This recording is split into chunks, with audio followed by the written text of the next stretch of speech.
운전병을 특혜를 받고 갔다는 얘기가 있는데 하실 말씀 없으십니까? 아버님 어떤 말씀 해주셨어요? 누가 데리러 오시나요?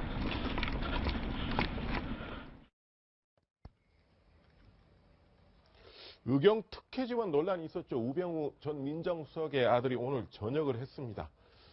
그런데 관련 질문에 시종 묵묵부답이었습니다. 특별하게 또 얘기할 것도 없었을 텐데 당시 이 특혜 시비에 대해서 서울경찰청 차장이 국회에서 한 황당한 답변이 참 논란이 됐었죠. 한번 들어보시겠습니다. 운전이 정말 남달랐습니다. 코너링이 굉장히 좋았고 북악 스카이웨이 길이 굉장히 코너가 많고 요철이 많습니다. 요철도 굉장히 스무스하게 잘 넘어갔고 그다음에 코너링도 굉장히 좋았습니다. 다른 대원하고 비교가 많이 됐었습니다. 자, 김 교수, 그때 한때 코너링 연습 많이 했어요. 아마 저 의경 들어갈 아마 지원병들이 코너링 잘하면 잘 가는 것 같다 싶어가지고. 네. 뭐 저희 아들도 지금 이제 군대에 있고 거의 이제 12월 초면 저도 제대를 할 텐데 글쎄 뭐 저도 뭐 이 이야기에 대해서는 할 말이 없네요. 일반 국민들이 보기에 이거를 해명이라고 들어야 될지요. 뭐 오죽하면 저렇게라도 얘기를 누가 하라고 시켰을까 싶은 생각이. 오히려 뭐 아예 말을 안 하는 우수석 아들은 막 그나마도 할 말이 없을 것같다 치지만은 사실은 안 할 만도 못한 이런 해명을 하는 경찰이 더욱더 국민으로 보면은 무섭고 얄밉다 그런 생각이 드네요. 네, 지금도 그 해명할지 모르겠습니다. 아니, 뭐 저도 아들을 키우는 입장입니다만 뭐 네. 자식이 무슨 문제가 있겠습니까? 이를 잘 계도하지 못하고 교육하지 못한 부모가 잘못이 아니겠냐 이렇게 생각이 드는데 저는 이런 생각을 좀 해봤습니다. 지금 작금의 사태가 정말 국가적 위기 사태까지 오게 된 계기가 뭐냐? 네. 뭐 여러 가지 이유가 있겠습니다만 뭐든지 명확하지 못하기 때문에 그렇지 않느냐는 것이거든요. 지금 경찰청의 전환 해명들 코너링이 좋아서 발탁을 했다. 이런 것들이 이 심각한 상황에서 그 어느 정도 설득력을 갖고 있을 것입니다. 오히려 희화화되고 오히려 정부 불신하고 그 발표를 믿지 못하게 되는 이런 것들이 명확하지 못하니까 오히려 여기에 대해서 뭔가 있지 않겠다는 것에 의혹이 자꾸 증폭이 된다는 것이죠. 결국 이런 것들을 정부나 청와대 쪽에서 제공을 해놓고 이러저러한 얘기가 나오면 그걸 루머다, 유언비어라고 이야기하는 것입니다. 이것이 잘못됐다는 것이죠. 잘못됐으면 확실하게 인정하고 이것이 더 다른 것으로 전파되기 전에 막아야 되는 것이 정부의 도리인데 그걸 오히려 부채질하고 있다는 게 안타깝습니다. 그 옛날에 경찰이 한 말 중에 유명한 말 있잖아요. 박종철 군 고문치사 사건 때 왜 탁신이 억하고 죽었다고 했지 않습니까? 그러니까 뭘 저는 주목하느냐면 자, 그때 경찰이 왜 탁친이 억하고 죽었다고 그렇게 발표를 했겠습니까? 무슨 얘기냐면 고문치사 사건을 숨기기 위해서 그런 거예요. 이걸 숨겨야 되는데 이걸 그대로 얘기할 수가 없으니까 이걸 숨겨야 되는데 뭐라고 했으면 좋을까 하니까 오로지 이걸 숨기겠다는 일념하에 이 설명에 대해서는 제대로 검토가 제대로 안 된 거예요. 탁친이 억하고 죽었다고 하면 사람들이 뭐라고 그럴까? 야, 그거 말도 우스운 얘기 아니야. 이렇게 생각할 텐데. 보통은 그런데.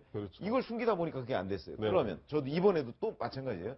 자, 운전병으로 우병우 전 수석의 아들을 뽑았어요. 근데 지금 뭔가를 숨겨야 돼. 거기에서. 그래야 되니까 이걸 생각해낸 거예요. 코너링이 좋다는 거를. 코너링이 좋다고 했을 때 사람들이 웃을 거라는 그걸 어떻게 받아들일지 생각을 안 했다는 거예요. 안 했다는 이유. 왜 그러냐면 이걸 숨겨야 되기 때문에.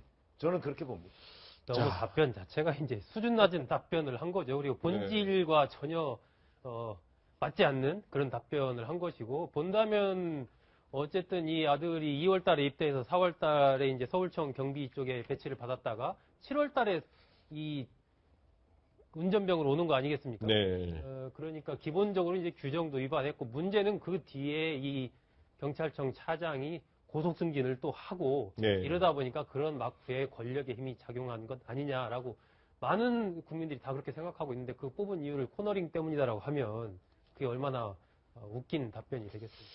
오히려 이번 최순실 게이트가 뭐 기업으로부터 재단 자금 출연을 받니 하는 문제보다도 더 민심을 자극한 것이 이런 우병우 수석의 아들 최순실의 딸 아마 이런 문제 같습니다. 자, 정유라 씨가 과거 초등학생 때 승마하던 모습이 저희 채널A가 단독으로 입수했습니다. 한번 보시겠습니다. 지금 말 달리는 모습인데요. 지금 초등학생 때 모습인 것 같습니다. 아마 여기에 조금 있다가 그때는 10년 전쯤이니까 단란했던 그 최순실 씨하고 정윤회 씨가 같이 모습을 보인다고 합니다. 가족들끼리 기념사진도 찍는다고 하는데 저때까지만 해도 이 10년 뒤에 이런 일이 지금 오른쪽에 정윤회 씨와 왼쪽이 최순실 씨입니다. 가족 단란한 모습입니다. 지금 그때만 해도 지금 저는 이런 상황을 예상을 했겠어요. 아, 그렇죠. 저게 초등학교 4학년 때 상황이거든요. 2006년이니까. 네. 그래가지고 저 때는 사실 이 마장 마술인데 마장 마술을 하는 사람들이 많지 않다고 그래요. 네. 그 선수가. 그래서 이제 초등부에서는 아마 유일하게 마장 마술을 했던 것 같아요. 네. 정유라 학생이. 네. 그래서 이제 저 당시에만 해도 제대로 이렇게 뭐 마장 마술 이런 게 상이 제대로 없어서 네. 사실 이제 뭐 중등부나 고등부하고 같이 마장 마술을 초등부가 하면 네. 상을 못 할 거 아니겠습니까? 그렇죠. 이제 아무래도 학생이 어리다 네. 보니까 그러면 이제 장려상을 줬다는 거죠. 네. 그 입상은 이제 중등부나 고등부 학생이 하고 음. 그러면 초등학생이니까 이제 장려상을 줬다고 그래서 저 2006년 그러니까 초등학교 4학년 때 정유라 학생이 장려상을 받은 게 있습니다. 두 번 장려상을 받았다는 거죠. 네, 정윤회 씨 부친이 이렇게 얘기했습니다. 그때 자기 손녀딸이 승마 연습할 때 피 터지게까지 했다. 그때는 연습을 좀 했다는 얘기 같은데. 그때 처음 배울 때니까요. 네. 네, 알겠습니다.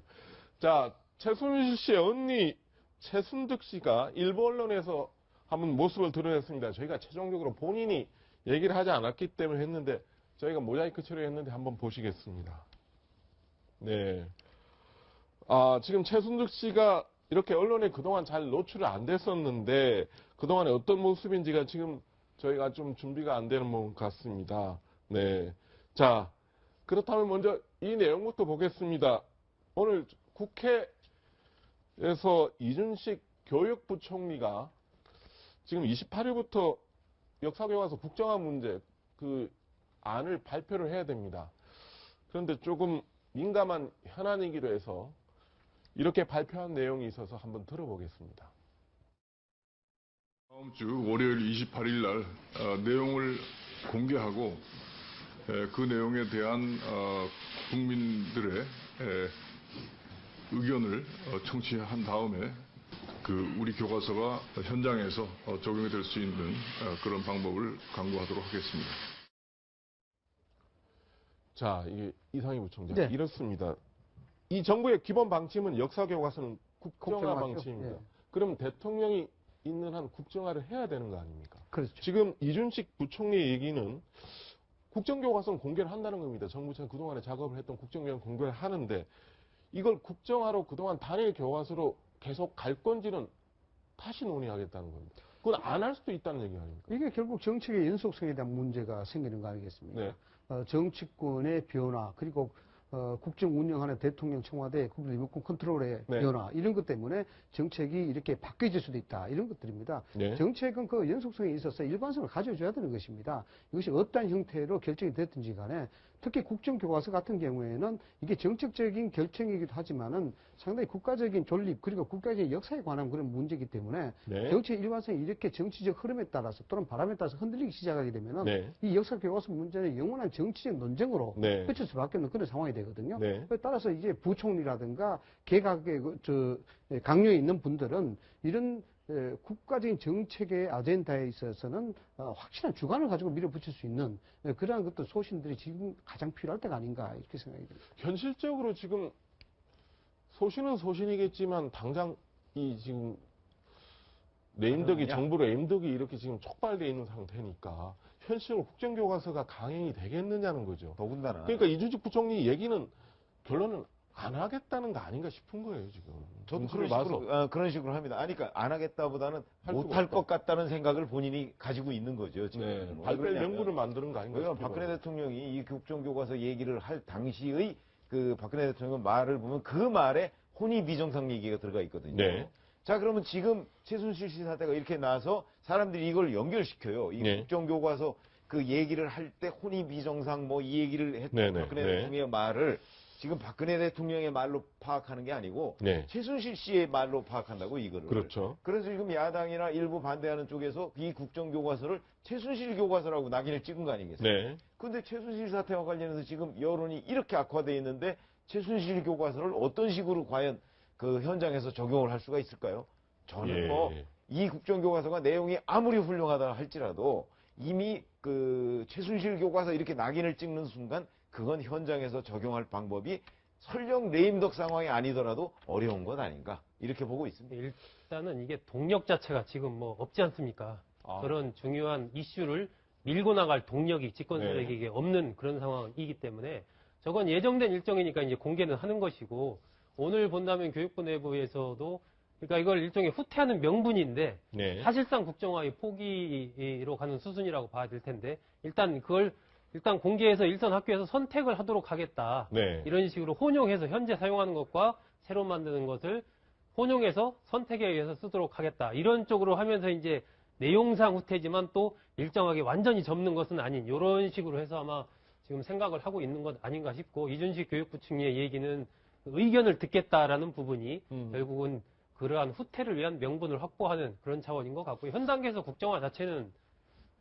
어려울 것 같습니다. 정책을 괄철시켰다는 것 동력이 부족하기 때문에 뭐 네. 그런 것은 충분히 이해됩니다만은 이런 부분들은 이미 결정된 사안이고 정책적 사안입니다. 네. 이준식 부총리가 말한 것은 둘이 짐작은 되지만은 네. 이러한 어떤 책임감이 없이 저렇게 이야기하는 그 자체가 그 저희가 의심스럽다는 것이죠. 그렇죠. 이렇게 되면 어떤 정책이든지 간에 정치적 바람과 시류의 변화에 따라서 움직일 수밖에 없는 것이고 그럼 정책의 연속성이니까 그 피해는 누구한테 가느냐 또 고스란히 국민들한테 그것을 찬반을 묻는 그런 악순환이 계속 진행될 수밖에 없는 그런 거죠. 근데 자, 일본의 네. 경우에는 이제 사실은 국정교과서나 검정교과서 그런 차원을 뛰어넘어서 네. 지필진을 공개하지 않았다든지 네. 또 일선에서 현재 만들어지는 교과서가 갖고 있는 그림 문제라든지 여러 가지 문제 제기에 대해서 그동안에 거부해 왔다는 것이죠. 네. 그런 어떤 정책의 어떤 일관성의 문제를 뛰어넘는 이 정책 내부에서의 정치적 논란을 제외하고라도 실제로 그 끝까지 정책적으로 밀어붙이기 어려운 네. 일선 뭐 교육감들의 태도라든지 교사들의 네. 태도가 같이 있기 때문에 어느 정도는 후퇴할 수밖에 없다 저는 그렇게 봅니다. 자, 노웅래군이 이렇게 질문을 했습니다. 단일 교과서가 아닌 다른 방법도 강구할 수 있다는 뜻인가? 이제 국정화를 안 하고 다른 방법을 강구할 수 있다는 뜻인가라고 물으니까 이준식 총리가 기본적으로 역사 교과서의 내용에 대해서 국민이 판단해 줄 것으로 믿고 있다. 자, 답변이 너무 애매하다고 그러니까 이 부총리 또 이렇게 얘기합니다. 그 정도 수준밖에 답변을 못 하겠다. 자, 그러니까 더 이상 묻지 말라는 얘기인데. 아니 그러니까 교육부에서 얘기했다는 이 말이 네. 말하고 상통할 수가 있어요. 네, 같은 얘기죠. 네. 그러니까 선택권을. 국정교과서가 그러니까 정부로서는 이게 정말 국정화가 됐으면 좋겠다. 그리고 이 내용이 정말 좋다. 네. 그러니까 국민들이 한번 보여줄 테니까 판단을 하시라. 그런데 문제는 자 거민정 교과서 외에 국정교과서 이거를 단일 교과서로 채택하지 못하겠다는 학교가 대부분이니까. 네. 그렇다면 이 두 개를 같이 쓰면 그래서 예를 들어서 국정교과서, 국정교사 교과서를 과거의 교학사 교과서 네. 쓸 수 있는 학교도 생길 수 있는 것 아닌가 네, 네. 하는 기대를 걸고 있는 모양이지만 네. 실질적으로 그것이 가능할 것이냐 음. 이렇게 본다면 저는 가능하지 않을 거라고 본다는 거죠. 참 예. 대한민국 참 문제입니다. 이 국정교과서 논란이 이게 어제 오늘의 문제 아니지 않습니까? 네. 이것을 채택할 때도 엄청난 국론 혼란이 있었지 네. 않습니까? 그럼에도 불구하고 이것이 결정됐던 그런 문제거든요. 이런 식으로 부총리가 이야기하는 것은 저는 국정에 대한 책임을 회피하고 상당히 기회적이라고 봅니다. 네. 정책이라는 것도 뭐 모든 분야에서 어떤 그 흐름의 영향을 받기 때문에 뭐 그러한 동력이 있으면 가능하지만 또 동력이 떨어지면 때로는 정책을 또 포기할 수밖에 네. 없는 뭐 그런 상황이 또 되는 아마 이 부분도 이게 정권 레임덕 얘기를 안 할 수가 없을 것 같습니다. 자, 마지막입니다. 지금 박근혜 대통령을 진료했던 김영재 원장이라고 있었습니다. 근데 세월호 참사 당시에 대통령 진료 의혹이 제기됐을 때 아니라고 일축을 했습니다. 하지만 뒤에 또 해명이 말이 바뀝니다. 당초에는 이렇게 얘기했습니다. 한번 들어보겠습니다. 지금 대통령 만나셔서 어떤 시술을 하셨는지. 그건 저랑 상관없는. 네. 죄송하지만 그때 네. 미리 운동 약속이 잡혀 있어서 네. 운동하러 왔습니다. 그러니까 지금 그때는 4월 16일이죠. 2년 전 4월 16일에는 휴일 아예 진료가 안 잡혀서 그랬다고 했는데 그때는 또 이후에 보니까 여러 가지 진료 기록 흔적이 나와버리는 거예요. 또 말을 바꾸고 이러죠. 지금. 그렇죠. 말을 지금 한 2번 이상 바꿨죠. 처음에는 그날 수요일 날은 휴진하는 날이기 때문에 네. 아예 일정이 없어서 인천 쪽에 있는 한 골프장에서 친구들이랑 골프를 쳤다. 네. 그래서 뭐 하이패스 통과한 기록 이런 것도 보여주고 그랬지 않습니까? 네. 그런데 지난 23일 날 그 진료 프로포폴을 사용한 진료 기록이 나온 거예요. 네. 그러니까 이거 뭐냐 이러니까 그날은 사실 오전에 장모에게 간단한 한 10분에서 20분 걸리는 시술을 하고 나서 골프장에 간 거다. 네. 아니 그렇다면 그날 어쨌건 병원에 나와서 시술을 했던 거 아니냐. 네. 왜 거짓말을 했냐. 이런 논란이 이제 하나 생기는 것이고. 그리고 지금 본다면 그 뒤에 한 3년 정도 이 수요일 날 이 프로포폴을 사용해서 진료를 한 기록을 네. 이 병원이 보니까 또 수십 차례 그 있었던 네. 거예요. 그렇다면은 이 김영재 원장이 이야기한 수요일 날 휴진이라는 그 자체가 이게 좀 말이 틀리지 않느냐. 그리고 거기다가 또 진료 기록, 그 향전진성 의약품을 사용한 진료 기록부 자체가 쭉 보니까 한 사람의 필치로 그냥 거의 조작하듯이 쭉 쓴 이런 게 또 나오면서 네. 이 전체적으로 좀 여러 가지로 문제가 있는 거 아니냐. 그러면서 이 진실성, 신뢰성 문제가 제기가 되니까 네. 그렇다면은 4월 16일 날 그 부분도 뭔가 좀 이 김영재 원장의 말을 믿기 어려운 건 아니야. 다시 또 거기로 돌아가는 거예요. 예. 그러니까 처음부터 뭐 김영재 원장 말이 맞다면 처음부터 네. 정확하게 이렇게 얘기를 했으면 이런 논란이 안 생길 텐데 그냥 아무 휴진한다고 했다가 이 사건이 어떤 새로운 사실이 나오니까 그걸 다시 인정하고 이런 식으로 가다 보니까 자꾸 이제 거짓말 논란에 휩싸이는 거죠. 근데 제 경험을 간단하게 얘기하자면 네. 제가 사실은 성형외과 의사 하시는 분하고 한번 골프를 친 적이 있는데 네. 이제 끝나고 나서 보니까 이제 저희 집 가까운 데예요. 네. 그래서 뭐 차 한잔 하고 가자고 그래서 갔는데 이 의사 거기도 이제 의사가 하나입니다. 네. 근데 이 의사는 골프를 치러 갔는데 보니까 간호사들은 나와 있더라고요. 네. 그 병원에 보니까. 네. 그러니까 저 말이 반드시 거짓말은 아니라는 거죠. 네. 그런 점에서는 하여튼 저 사실관계를 좀 더 이렇게 그 면밀하게 따져볼 필요가 있다고 생각은 합니다. 그래도 본인은 아예 진료를 안 했다는 식으로 처음에 해명을 한 것이 자꾸 이 의혹이 욕을 낳습니다. 그러니까 세월호 7시간 의혹이 왜 자꾸 풀리지 않는지 저희도 안타까울 뿐인데 문제는 이 또 병원에 대한 특혜 시비가 또 공식적으로 나왔습니다. 한번 답변 들어보겠습니다. 안종범 수석이 대통령에게 지시를 받고 김진수 비서관이 그 우리 정만기 차관 당시 비서관에게 R&D 쪽으로 좀 알아봐 달라. BH 비서관실에서 R&D 저희 소관과에 요청한 것이라고 보고를 받았고요. 당시 통상적인 업무 절차에 따라 가지고 해당 분야의 기술 전문가들이 내용을 듣고 검토해 보도록. 자, 어떻게 보면 이구 총장, 저는 주영환 장관의 답변 내용을 보고 예. 이 정권은 레임덕이 시작됐다는 생각이 딱 들었습니다. 레임덕뿐만 아니라 이미 정치적 사형 선고가 됐죠. 네. 뭐 지지도나 여러 네. 정황을 보면은. 근데 그렇습니다. 뭐 성형외과 의사의 얘기가 어떤 식으로 해석이 될지 모르겠습니다만 이렇게 볼 수가 있죠. 네. 본질을 숨기기 위해서 거짓말을 했거나 아니면 본질 외에 다른 불법적 행위를 숨기기 위해서 거짓말을 했거나 뭐 네. 이렇게 두 가지 정도로 네. 볼 수가 있는데 지금 이 작품의 상황 자체가 저 성형외과 의사 하는 얘기 네. 이런 것들 보면은 퍼즐 맞추기거든요. 이 네. 퍼즐 맞추면 시간 가는 줄 모릅니다, 사실. 네. 그래서 이 본격적인 퍼즐 맞추기에 들어갔지 않습니까? 알고 보니까 병원도 문을 열었고 네. 프로포폴 시술도 했고 네. 또 그러다 보니까 여기서 정부에서 자금도 늘어갔고 네. 뭐 이러다 보니까 이게 퍼즐 맞추니까 아 그것이 역시 그랬구나라고 이렇게 이야기하는 것이거든요. 그래서 이 부분은 언제까지 이렇게 자꾸 퍼즐 맞추기가 돼서 사람들에게 자꾸 이렇게 희화되고 이렇게 자꾸 불신의 폭을 높여가는 그런 것이 될까에 대해서 굉장히 안타깝고 이미 이 사우스 코리아 프레지던트라고 외국 사이트에서 치면은 프로포폴 나오고 비아그라 나옵니다. 네. 대한민국 기품은 이미 망가떨어졌다 봐야 됩니다. 네. 이런 것들을 대한민국의 기품과 국격을 생각한다 그러면은 명명백백하게 저거는 어떤 소위 대가를 치르더라도 명확하게 명쾌하게 좀 조사를 하고 끝내야 될 부분이라고 봅니다. 자, 서정훈. 그러니까 지금 왜 얘기가 최순실 단골, 대통령 진료 이 두 개의 키워드가 아니면 해석이 안 되는 거예요. 저 병원에 대한 지원 의혹은 이제 지난해 8월에 있었던 일인데 네. 그 당시 이제 산자부에서 한 이 프로젝트를 선정해가지고 네. 응모를 받은 겁니다. 네. 한 17개의 업체가 이제 응모를 했고 네. 그중에 3개 업체가 선정이 됐어요.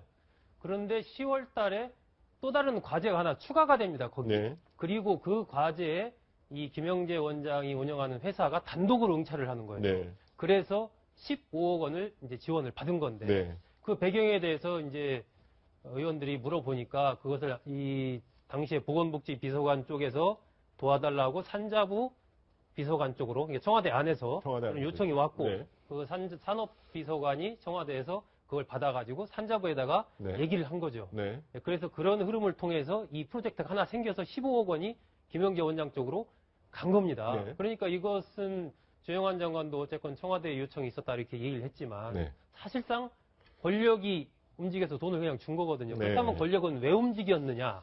그 배경 부분에서 이제 최순실 씨의 단골이라는 그런 병원 특색도 있고 지금 제기되는 여러 가지 그런 의혹들과 관련해서 뭔가 이제 특혜성으로 정부 돈을 우리 세금을 저기다 준 것 아니냐. 지금 이런 이제 비판이 생길 수밖에 없는 거죠. 네, 지금 최순실 게이트 관련해서 문화체육부 공무원들의 과거 국회 진술도 조금씩 바뀐다고 합니다. 이번 기회에 확실하게 뭔가 좀 정리가 됐으면 합니다. 자, 네 분 말씀 고맙습니다.